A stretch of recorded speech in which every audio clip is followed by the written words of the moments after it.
අයිබෝවන් සුබ දවසක් යාළුවනේ අද දවසේදී අපි බලමු වෝටර් ප්‍රූෆින් හොඳ පේන්ට් වර්ගයක් සම්බන්ධව දවසේදී බලමු එක පේන්ට් එක විශේෂත්ව 9ක් අඩංගු වෙන දිගු කාලයක් අධික කාලයක් පවතින පේන්ට් එකක් සම්බන්ධව අපි බලමු ඒෂියන් පේන්ට් ෆයිබර්ටෙක් කියන මේ පේන්ට් එක සම්බන්ධව අද දවසේදී අපි බලමු ඇත්තටම යාළුවනේ මාකට් එකේ ගොඩාක් පේන්ට් වර්ග තියෙනවා වෝටර් ප්‍රූෆින් පේන්ට් වර්ග තියෙනවා අවුරුදු 2ක් 3ක් අවුරුදු 4ක් 5ක් මෙවැනි කාලයක් තියෙනකොට මේ පේන්ට් එක අවුරුදු 8ක කාලයක් පවතිනවා. එතකොට මේ පේන්ට් එක කොහොමද පාවිච්චි කරන්න ඕනේ?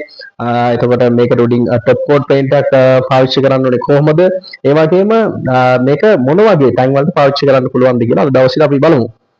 යාළුවනේ මේ පේන්ට් වර්ගයේ බ්ලයින්ඩ් වෝල් එතකොට ස්ලැබ් එතකොට සම්පූර්ණ ගෙදර එළිය වටේ එතකොට අධිකව ක්‍රැක්ස් දීලා තියෙන එයා ක්‍රැක්ස් දීලා තියෙන මිලි 2ක් පැල්ම තියෙන බිත්ති වලට ගන්න පුළුවන්.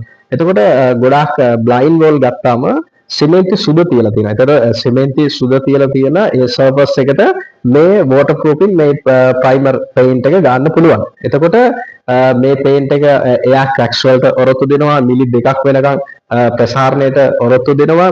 එතකොට ඇතුළට රස්නේ උරා ගැනීම අඩු කරනවා. වෝටර් ලීකේජ් එකට ඔරොත්තු දෙනවා. ප්‍රයිමර් කෝඩ් දෙකක් ආලේප කළාට පස්සේ මේ අල්ටිමා කියන පේන්ට් එකෙන් කෝඩ් දෙකක් ආලේප කරන්න ඕනේ. එතකොට මේක টොප් කෝඩ් පේන්ට් එකක් ඇටියට ආලේප කරන්න ඕනේ. එතකොට යාළුවනේ අපි බලමු ඉස්සල්ලාම අපි පාවිච්චි කරන ඒෂියන් පේන්ට් ෆයිබර්ටෙක් කියන මේ පේන්ට් එක කොහොමද පාවිච්චි කරන්න කියලා බලමු. එතකොට එයට ෆස්ට් කෝඩ් එකට පළවෙනි කෝඩ් එකට වතුර 130ක් කලවම් කරලා ෆස්ට් කෝඩ් ඇප්ලයි කරන්න. හරි? කියන බ්ලයින්ඩ් වෝල් එකට සිමෙන්ති සුද තියලා තියෙන රෆ් බිත්ති ඒ වගේ තැනකට 130ක් වතුර දාලා පළවෙනි කෝඩ් එක ආලේප කරන්න. පැය 4ක කාලයකට පස්සේ පැය 4ක් 5ක් ඊට වැඩි කාලයක් තිබුණාට කමක් නැහැ. පැය 4ක 5ක කාලයක් වේලුවට පස්සේ සෙකන්ඩ් කෝඩ් එක දෙවෙනි කෝඩ් එක 110ක් වතුර කලවම් කරලා දෙවෙනි කෝඩ් එක ආලේප කරන්න. ඒ දෙවෙනි කෝඩ් එක ආලේප කළාට පස්සේ පැය 4ක 5ක කාලයක් වේලුවට පස්සේ මේ අල්ටිමා කියන පේන්ට් එක ආලේප කරන්න. දැනට මාකට් එකේ තියෙන වෙදසිල් පේන්ට් වර්ග ගත්තොත් ගොඩාක් වර්ග තියෙනවා. ඒ ගොඩාක් වර්ගවල කවරේජ් එක ගත්තොත් සාමාන්‍ය ලීටර් එකේ වර්ග අඩි 100ක් 120ක් 150ක් තමයි කවර් කරන්න පුළුවන්.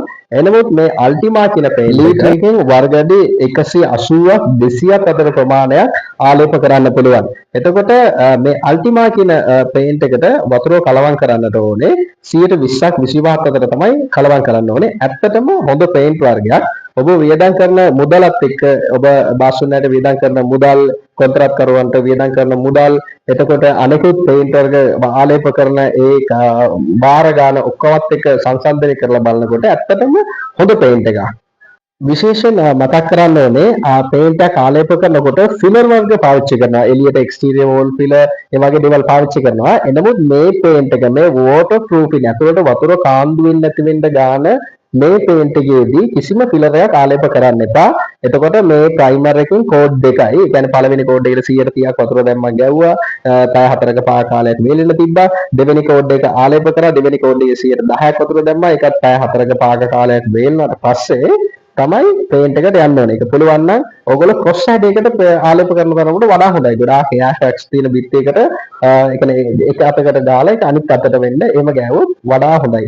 හරිනේ? එහෙම කෝටින් දෙක ගාලා තමයි අල්ටිමා කියන පේන්ට් එක ගන්න ඕනේ. ඇත්තටම හොඳ පේන්ට් එකක් ඔබ වියදම් කරන මුදලට අධික කාලයක් පවතින ක්වොලිටිය අධිකව තියෙන හොඳ පේන්ට් වර්ගයක් අරගෙන පාවිච්චි කරලා බලන්න. මේක තව දෙයක් ෆයිබර් කෙන්ඩි අඩංගු වෙලා තියෙනවා. ඒ ෆයිබර් කෙන්ඩි තියෙන නිසා අර ක්‍රැක්ස් වලට ඇතුළට ගිහිල්ලා සීල් කරගන්නවා. එතකොට මේක 100%ක් වතුර කාන්දුවට ඔරොත්තු දෙන හොඳම පේන්ට් වර්ගයක්. මිල ගණන් බලනකොට ඔයා දෙකටම ඒ කියන්නේ කෝඩින් 3ක් සාමාන්‍ය වෝටර් ප්‍රූෆින් එකක් යනකොට මේ යන ප්‍රයිමර් එකටයි පේන්ට් එකටයි යන මුදල කවරේජ් එකත් එක ගණන් හදලා බලන්න ඇත්තටම හොඳ පේන්ට් එකක් හොඳ සාර්ථක ප්‍රතිඵල ලබා ගන්න පුළුවන් 100%ක් වතුර ලීකේජ් එකට සීල් වෙන අධික කාලයක් පවතින හොඳම පේන්ට් වර්ගයක් අරගෙන පාවිච්චි කරලා බලන්න අධික සාර්ථකත්වයක් ඔබට දකින්නට පුළුවන්. ස්තුතියි යාළුවනේ.